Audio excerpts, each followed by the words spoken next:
Argentina के बाद प्रधानमंत्री मोदी ब्रिक्स समिट में हिस्सा लेने के लिए ब्राजील पहुंचे हैं और प्रधानमंत्री 7 जुलाई तक इस सम्मेलन में भाग लेंगे।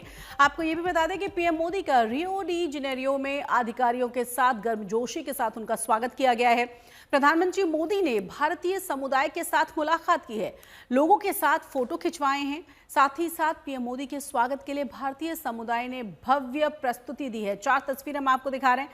आपको ये भी बता दें कि ब्रिक्स समिट के दौरान ब्राजील के राष्ट्रपति लुला डी सिल्वा से प्रधानमंत्री नरेंद्र मोदी की मुलाकात होनी है। और आपको ये भी बता दें कि रूसी प्रमुख पुतिन और साथ ही साथ चीन के राष्ट्रपति शी जिनपिंग सम्मेलन में हिस्सा नहीं ले रहे हैं।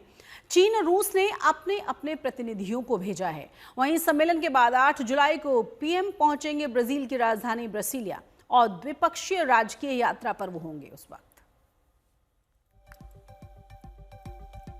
ज्यादा जानकारी के साथ हमारे संवाददाता प्रणय उपाध्याय जुड़ गए। प्रणय, कितना महत्वपूर्ण इस दौरे को माना जाए और जिस तरीके से भव्य स्वागत की तस्वीरें आई हैं उससे साफ लगता है कि जिस देश में प्रधानमंत्री पहुंचते हैं, हालांकि कमोवेश इसी तरह की तस्वीरें देखने को मिलती हैं हमें।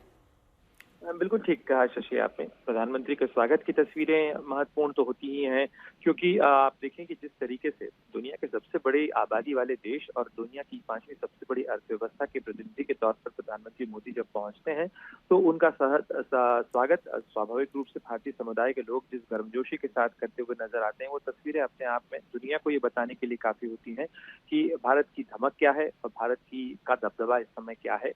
लेकिन अगर आप देखें ब्रिक्स की इस बैठक के लिए तो ये भी एक बड़े महत्वपूर्ण समय पे हो रही है, क्योंकि वैश्विक आर्थिक परिदृश्य के अंदर जहां बहुत सारी अनिश्चितताएं हैं, उन अनिश्चितताओं के बीच में खासतौर पर जो विकासशील देश हैं उनकी चिंताओं के उनके जो मुद्दे हैं उन पर आगे किस तरीके से एक सामूहिक सहमति बनाई जा सकती है। ब्रिक्स वो देश हैं, चाहे भारत हो, चाहे ब्राजील हो, रूस हो, चीन हो या दक्षिण अफ्रीका हो, ये वो तमाम देश हैं जो अपने क्षेत्रीय ही तौर पर ही नहीं बल्कि ये विकासशील देशों के तौर पर भी एक महत्वपूर्ण भूमिका अदा करते हैं, उनकी अगुवाई करते हैं।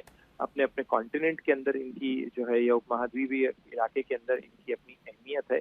और इसके साथ साथ ये सारे वो देश हैं जो कि एक अगर आर्थिक दृष्टि से देखा जाए तो गोल्डमैन सैक्स ने ये कंसेप्ट दिया था ब्रिक्स का, और उसके बाद ब्रिक्स का गठन किया गया था। ये आर्थिक धुरी जो है वो एक वैकल्पिक धुरी भी बनाते हैं, तो उस लिहाज से बड़ा महत्वपूर्ण है। सतत विकास इस बार का जो लक्ष्य है, इस बार का जो थीम है वो रखा गया है। प्रधानमंत्री मोदी उस लिहाज से भी अपने भाषण भी देंगे।